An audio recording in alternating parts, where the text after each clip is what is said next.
요한계시록 21장은 믿는 성도들이 들어갈 새 예루살렘, 하나님의 나라의 외형을 묘사를 했습니다.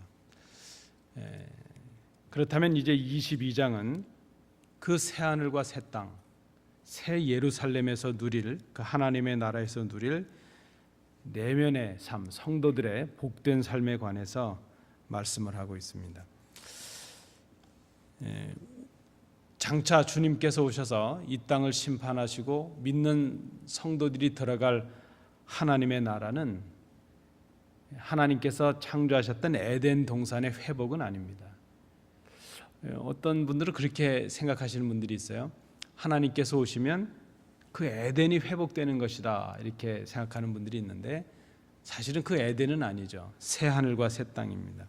새 예루살렘이요 하나님의 나라라, 이렇게 말할 수 있죠. 그 새 예루살렘에서 그 에덴에서 타락함으로 상실했던 그 성도의 삶, 하나님의 자녀의 삶을 회복하게 된다는 것입니다. 1절 2절 말씀해 보시면 그 회복의 증표로 두 가지가 주어지고 있는데, 하나는 생명수의 강이라 그랬고 또 하나는 생명나무라 그랬습니다. 이 생명수의 강, 이것을 우리가 떠올리면 에덴 동산에 두셨던 그 강들을 우리로 하여금 기억하게 합니다. 그 강이 에덴에서부터 흘러나와서 동산을 적시고 창세기 2장에 그런 내용이 나오죠. 그 열매를 맺게 하던 그런 강을 말합니다.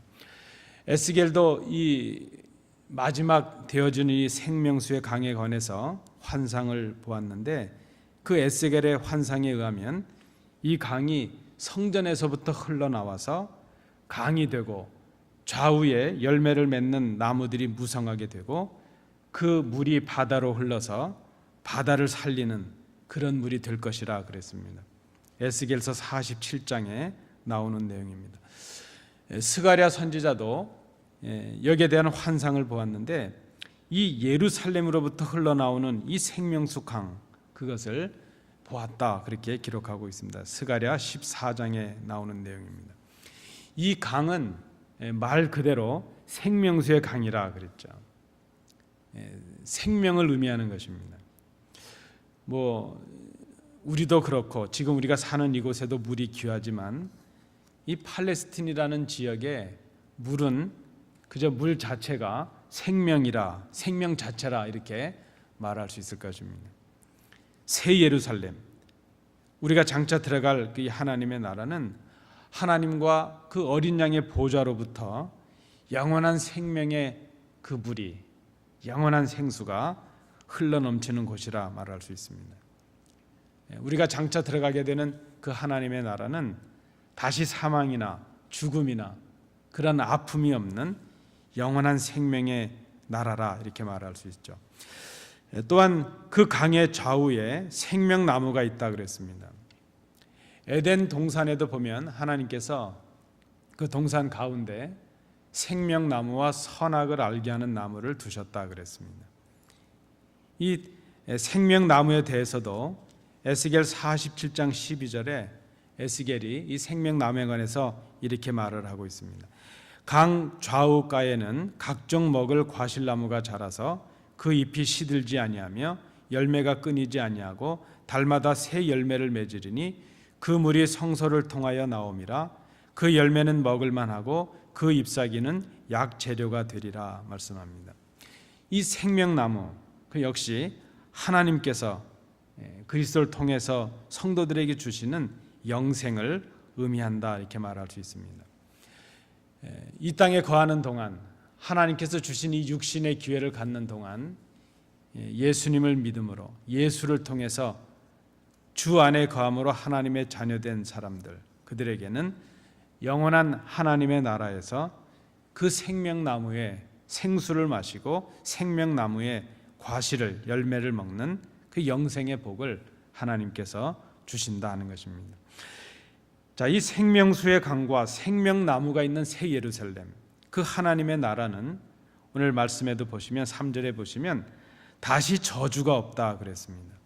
하나님과 어린 양의 보좌가 그 가운데 있기 때문입니다.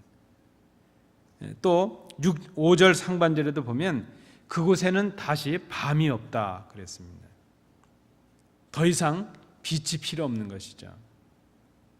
빛과 어둠은 말로서는 존재하지만 공존할 수 없는 것이죠. 참과 거짓은 말로서는 우리가 쓰고 있지만 함께 할 수 없습니다. 빛이 있는 곳에는 어둠이 없는 것이죠. 그저 빛이 가려지면 어둠이 있죠. 그러나 하나님과 그 하나님의 어린 양이 계시는 그 새 하늘, 새 땅, 새 예루살렘에는 더 이상 흑암이 없다는 것입니다. 더 이상 빛이 필요 없을 정도의 우리가 상상할 수 없는 그런 빛의 나라라 말할 수 있습니다. 뱀의 미혹에 빠져서 타락했던 인간들에게 주어졌던 그 모든 저주가 풀어졌다는 것을 의미합니다. 하나님께 나아가려는 인간을 좌절하게 하고 방해하고 병이 걸리게 하고 해치는 이 모든 악한 의도와 그 모든 영향으로부터, 그런 가능성으로부터 우리가 자유하게 되었다는 것을 의미합니다. 하나님의 나라에 가면 그렇게 된다는 것입니다. 자, 이 하나님의 나라의 조건이 이렇다면 그 하나님의 나라에 들어가게 되는 믿음의 사람들, 믿음을 지킨 성도들의 누릴 복이 무엇인가 하는 것을 오늘 본문이 말씀을 합니다. 3절 중반절에 보시면 그의 종들이 그를 섬기는 복을 누린다 그랬습니다. 3절에 보시면 다시 저주가 없으며 하나님과 그 어린 양의 보좌가 그 가운데 있으리니, 그 하나님의 나라가 그렇게 만들어지게 될 때에 그의 종들이 그를 섬기며 그랬습니다. 그의 종은 하나님의 종이요 그리스도의 종들이죠. 하나님의 종들, 믿음의 성도들을 말합니다. 그의 종들이 하나님과 그 하나님의 어린 양, 문법적으로 지금 단수로 쓰여 있지만 하나님은 삼위일체 하나님이시기 때문에 그저 단수로 표현이 되어 있고 우리 성경도 단수로 번역을 했습니다. 하나님은 한 분이시죠. 삼위일체 한 하나님이십니다. 우리 성도들, 믿음을 지킨 성도들에게 주시는 복이 무엇인가 하면 영원토록 그 하나님의 나라에서 하나님을 섬기는 복을 주신다는 것입니다. 성도들이 보좌에 앉으신 하나님과 그의 어린 양이신 그리스도를 섬기는 복을 누린다는 것입니다. 그런데 이 섬김은 더 이상 우리를 수고롭게 하는, 이 땅에서 우리가 생각하는 그런 섬김이 아닙니다. 뭐 수교해야 되고 굴종을 해야 되고 짐을 져야 되는 그런 섬김을 말하는 것이 아닙니다. 여기서 섬긴다는 것은 기쁨으로 하나님과 어린 양 대신 그리스도와 나누는 기쁨의 교제라 말할 수 있습니다. 이 섬김은 그저 지금 우리가 이 땅에서 섬기고 그저 예배하는 것처럼 불완전한 그런 것이 아닙니다. 이제 그 나라에서 우리가 하나님과 그리스도와 나누는 그 교제는 완전한 예배입니다. 완전한 경배요, 완전한 교제라 말할 수 있습니다. 여러분, 예배가 섬김 아닙니까? 요즘에는 그 예배라는 단어에 영어로 worship이라는 말도 쓰지만 전통적으로 많이 쓰던 말이 서비스라는 말이죠. 예배는 봉사요 섬김입니다. 하나님을 향한 섬김은 바로 예배입니다. 그 예배, 우리가 지금 이 땅에서 예배하지만 우리의 예배는 불완전합니다. 그저 우리의 신앙의 고백, 정직한 고백을 받으시고 부족한 우리의 예배를 받으시는 하나님의 사랑에 의지해서, 우리는 죄인이요 불완전하지만 우리를 대신해 십자가에 죽으신 그리스도의 그 보혈의 피를 의지해서 우리는 하나님께 예배합니다.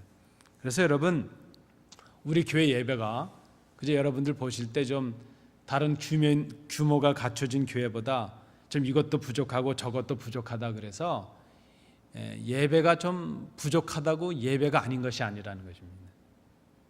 여러분, 부모님들께서 자녀들에게 선물을 받으실 때 그럴싸한 것만 받는 것이 아니죠. 부모님은 그 자녀들의 정직한 마음과 사랑의 마음과 정성을 받으시죠. 이 땅에서 드리는 예배는 이렇게 부족합니다. 그러나 우리가 장차 그 나라에서 영원한 생명을 누리는 영원히 변화된 하나님의 자녀로서 드리는 그 예배는 불완전한 예배가 아닙니다. 그 예배는 완전한 예배예요. 완전한 교제요. 완전한 하나님과의 만남 속에 드려지는 섬김이라 이렇게 말할 수 있습니다. 완전한 그 예배를 우리가 그날에 드릴 수 있다는 것입니다. 하나님의 은혜로 우리가 완전한 하나님의 자녀로 예배할 수 있기 때문입니다. 이 땅에서도 그러합니다. 비록 우리가 부족하지만 매 주일마다, 수요일마다, 새벽 기도마다 하나님께 나와서 드리는 기도와 우리의 예배 가운데 하나님이 임재하십니다. 우리의 부족을 덮으시는 하나님의 은혜가 있습니다. 우리가 매주일 드리는 하나님 앞에서의 예배는 그 예배 자체도 의미가 있지만 그 예배 그 자체가 연습입니다. 장차 하나님의 나라에서 함께 나눌 완전한 예배의 모형이라 이렇게 말할 수 있습니다. 그래서 우리가 이 생명을 가졌다는 것이 얼마나 귀한 줄 모릅니다. 여러분, 우리가 가진 이 육신이 얼마나 귀합니까? 왜 그런가 하면 이 육신의 생명을 가진 동안에 하나님께 나아갈 수 있는 기회를 가질 수 있기 때문입니다. 이 땅의 생명이 떠나갈 때 하나님 앞에 우리가 예수 그리스도를 믿음으로 고백하지 못한다면 영원한 하나님 나라의 그 영원한 섬김을 할 수 있는 그 기회가 우리에게 주어지지 않는다는 것이죠. 우리가 가진 이 육신의 생명이 얼마나 귀한가 하는 것을 생각해야 될 것입니다. 여러분, 우리가 육신의 생명이 있을 때에 하나님 섬기는데 최선을 다해야 됩니다. 사도행전에 나타난 초대교회 고백처럼 모이게 힘써야 됩니다. 그것이 장차 하나님의 나라에서 드릴 완전한 예배의 훈련이요 모형이 될 수 있기 때문입니다. 두 번째, 4절 상반절입니다. 두 번째, 하나님의 나라에서 성도들이 누리게 될 복은 그의 얼굴을 보는 복이라 그랬습니다. 4절 보시면 그의 얼굴을 볼 터이요 그랬습니다. 산상수훈에서 주님께서 마태복음 5장 8절에 이렇게 말씀하셨습니다. 마음이 청결한 자는 복이 있나니 그들이 하나님을 볼 것이라 그러셨습니다. 이 주님의 약속이 완전히 이루어지는 것이, 그 말씀이 온전히 성취되는 것이 하나님의 나라입니다. 우리가 예수를 믿음으로 하나님의 나라에 가면 누리는 그 특권과 복이 있는데 하나님을 직접 보게 된다는 것입니다. 여러분, 이것이 얼마나 귀한 복인지 모릅니다. 우리가 성경을 말하면 많은 신앙의 위대한 사람들이 많이 있지만 모세 같은 사람이 있지 않습니까? 그는 참으로 하나님의 선지자요, 백성의 영웅이요, 신앙의 위인이라 이렇게 말할 수 있습니다. 그런데 출애굽기 33장 20절 같은 내용에 보면 그 모세와 같은 위대한 신앙인도, 그런 신앙의 사람들에게도 하나님의 얼굴을 대하는 것, 하나님을 대면해 보는 것이 거절되고 금지되었다는 것입니다. 그런 일들이 예수를 믿음으로 우리에게 허락이 된다 하는 것입니다. 제가 좀 33장 20절을 읽어드리겠습니다. 사람이 하나님을 볼 수 있는 것은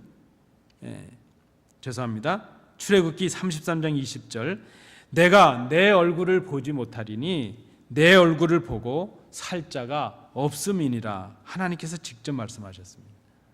모세도 하나님을 만나기 위해서 산에 올랐지만 하나님의 얼굴을 볼 수 없었다는 것입니다. 이 당시에 하나님을 본다는 것은 죽음을 의미했습니다. 하나님은 의 자체시요, 빛 자체시요, 인간은 죄 자체였기 때문에 죄인인 인간이 하나님 앞에 선다는 것 그 자체가 죽음이었다는 것입니다.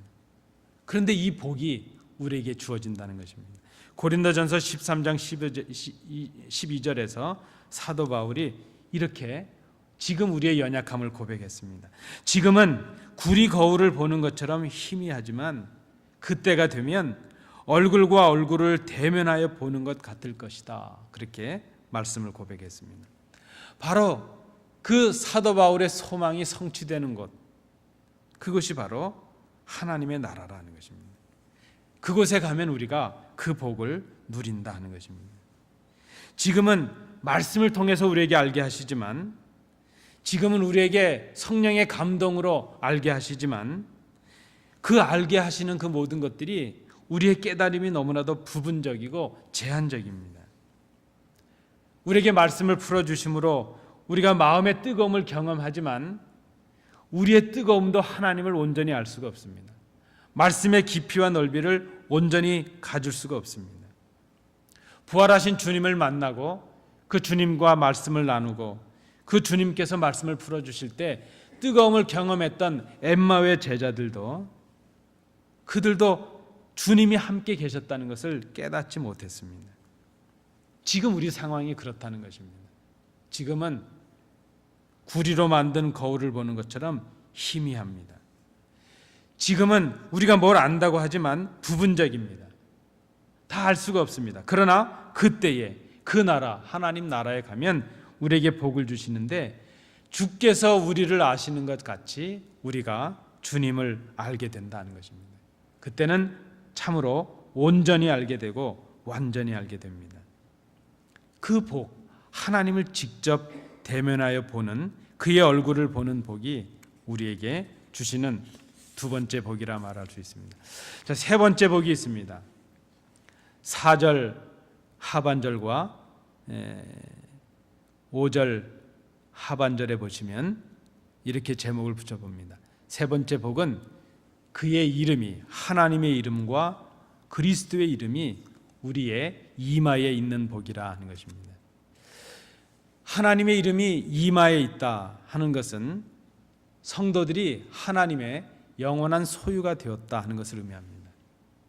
하나님의 그 그리스도의 이름이 우리 이마에 있다 하는 그 말은 우리가 영원한 그리스도의 소유가 되었다는 것입니다.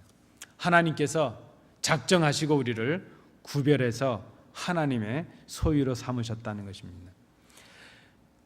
반면에 하나님을 대적해서 심판을 받게 되는 그런 사람들은 짐승의 표를, 멸망의 표를 이마에 받게 될 것입니다.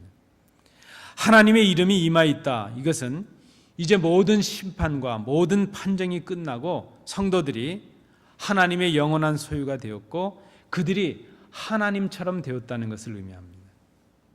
에덴 동산에서 타락함으로 상실되었던 하나님의 형상이 회복되었다는 것을 의미합니다. 여러분, 우리는 인간의 죄로 인해서 우리가 타락할 때에 하나님의 형상을 상실했습니다. 그러나 칼빈 같은 분은 우리가 하나님의 형상을 완전히 상실한 것은 아니라고 말합니다. 하나님께서 우리가 하나님을 알 수 있는, 하나님을 깨달을 수 있는, 그 하나님과 공유할 수 있는 그 약간의 형상을 아직 남겨두셨다고 말합니다. 우리가 그 하나님의 은혜를 힘입고 예수를 그리스도로 고백할 수 있고 예수를 그리스도로 고백함으로 하나님의 자녀가 되는 그런 은혜를 누리게 된다는 것입니다. 근데 그것도 부족합니다. 불완전합니다. 그런데 우리가 마지막 날, 그 하나님의 날에 이르게 될 때에 하나님의 이름이 우리 이마에 붙여지고 우리가 세상과 구별되고 죄에서 구별되고 하나님과 우리가 같은 형상을 갖게 되고 하나님의 권위와 권세와 능력을 우리가 그대로 가진 자가 된다는 그런 의미가 있습니다. 그래서 이제 우리가 하나님의 온전한 자녀가 되어서 그리스도와 함께 그 하나님의 나라에서 영원토록 왕노릇하는 하나님의 왕이신 하나님의 자녀로서 그리스도와 함께 왕노릇을 하게 된다는 것입니다. 그 의미가 하나님의 이름이, 그리스도의 이름이 우리 이마에 있다 하는 그런 의미라고 볼 수 있습니다. 이 세 가지 복이 우리가 장차 하나님의 나라에서 누릴 복이라 말할 수 있습니다. 여러분, 이런 복은 별로 매력적이지 않죠. 요즘 같은 때는요. 요즘에 우리가 원하는 복은 좀 다르죠. 소유가 많아진다거나 이 땅에서 우리의 형편이 좀 나아진다거나 건강이 좋아진다거나. 그런데 여러분, 우리가 이 땅에서 얼마큼 살 수 있을까요? 우리가 지금 살아온 시간만큼 여기 더 사실 분들이 얼마나 계실까요? 아마 저를 포함해서 여기 계신 분들 중에 그 누구도 살아오신 것만큼 더 사실 분은 계시면 좋겠습니다. 아마 힘들지 않겠나 싶습니다. 현대 과학이, 의학이 아무리 발달했다 할지라도 지금 우리가 살아온 것만큼 우리가 살아내기는 힘들 것이라 생각합니다. 이 땅에서 우리가 살아갈 날이 얼마 남지 않았습니다. 이 땅을 떠나갈 날이 얼마 남지 않았습니다. 우리가 우리의 힘으로 이 성전에 오를 수 있는 시간들이 그렇게 많지 않습니다. 저는 저희 부모, 우리 처부모님들이나 저희 부모님들 이렇게 뵈면 그 약해져 가는 모습들이 이렇게 보입니다. 그저 그 먼 길을 마다 않고 새벽 예배를 다니시고 언제부턴간 새벽 예배를 출입하시는 게 어려워지고 밤 예배 나가시는 게 어려워지고 어느 때부턴가는 낮 예배만 겨우 다니시다가 이제는 혼자 거동하시기가 어려워서 낮 예배도 가시기가 어려운 그런 건강 상태로 점점점 약해지는 걸 봅니다. 불과 그것이 10년 어간입니다. 몇 년 어간입니다. 우리가 바른 정신으로 예수를 그리스도로 고백할 수 있는 시간이 그렇게 많이 남지 않았습니다. 우리의 건강이 우리를 그렇게 지켜줄 것이라 우리의 건강도 온전한 건강을 지킨다는 것이 쉽지 않고 이제 얼마 남지 않았다 생각합니다. 우리가 이 땅에서 지금 생각하고 있는 복보다 정말 우리가 누려야 될 복이 있다면 오늘 본문에 나타나는 이 세 가지 복입니다. 이 세 가지 복은 지금도 우리가 부분적으로 누리고 있지만 이제 우리가 믿음으로 이 믿음을 지키고 인내함으로 하나님의 나라에 가게 되면 영원히 누릴 그 복입니다. 하나님께서 손수 지으신 새 하늘과 새 땅에서 새 예루살렘에서 하나님이 친히 다스리시는 하나님이 왕이 되시는 하나님의 나라에서 저주도 없고 아픔도 없고 죽음도 없고 질병도 없는 생명수의 강과 생명나무가 있는 그곳에서 우리에게 주시는 그 영생이 예수 그리스도를 믿는 자들에게 주어진다는 것입니다. 그곳에서 믿는 자들은 하나님과 어린 양 그리스도를 온전히 섬기는 복을 누리게 될 것입니다. 하나님과 그리스도를 직접 대면하여 보는 그 감격적인 복을 누리게 될 것입니다. 하나님의 이름과 하나님의 권세를 가진 하나님의 자녀로서 그리스도와 함께 영원토록 그곳에서 왕노릇하는 복을 누리게 될 것입니다. 이 복이 오늘 우리에게 주어질 수 있습니다. 이 땅에서 우리가 호흡이 있는 동안 이 복을 소유할 수 있느냐 아니냐 하는 기회가 우리에게 주어집니다. 우리의 육신이 그래서 귀합니다. 이 모든 복이 그리스도 안에 있는 자들에게만 주어집니다. 오직 그리스도만이 하나님께 나아가고 그 나라를 소유하게 할 수 있는 유일한 길이 되시기 때문입니다.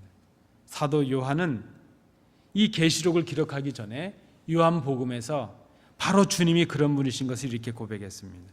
요한복음 14장 6절 말씀에 예수께서 이르시되 내가 곧 길이요 진리요 생명이니 나로 말미암지 않고는 아버지께로 올 자가 없느니라. 믿음으로 지금을 이기고 믿음으로 우리의 지금 여건을 인내해야 될 이유가 바로 여기에 있습니다. 요한계시록을 쓰게 된 큰 이유는 박해와 핍박 가운데 믿음을 포기하는 성도들에게 사도 요한을 통해서 주시는 격려와 위로와 소망의 말씀이었습니다. 지금 그저 죽음과 맞바꿀 수밖에 없는 그런 고통과 핍박의 순간들이 우리에게 있지만 그 핍박과 그 고난을 이겨내는 믿음을 지키게 되면 장차 이런 복을 누리게 될 것이다.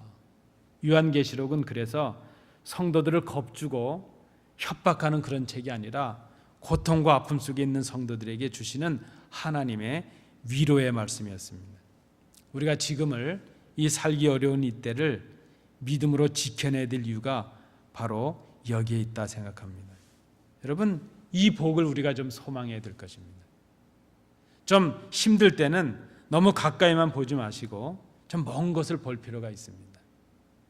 저 멀리 뵈는 우리의 시온성 하나님의 나라를 소망하면서 장차 우리가 누릴 이 복을, 이 소망을, 이 믿음을 지켜나가는 우리 성도들 되시기 바랍니다. 오늘 주신 이 말씀을 기억하시면서 기도하겠습니다. 하나님을 온전히 섬기는 복, 하나님을 보는 복, 하나님의 이름이 이마에 있는 복, 그 복을 누리게 하옵소서. 이 복을 누리기 위해서 오늘 우리가 우리의 믿음을 지키게 하옵소서. 모이기에 힘쓰게 하옵소서. 말씀을 깨닫고 배우기에 힘쓰게 하옵소서. 오직 그리스도만이 우리의 길이요 진리요 생명임을 고백하고 알게 하소서. 이 믿음과 소망으로 오늘을 인내하게 하소서. 아멘. 주 예수여 어서 오시옵소서. 주님을 사모하며 기다리는 우리 성도들, 우리 이 시간 합심해서 함께 오늘 주신 말씀을 기억하시면서 기도하겠습니다.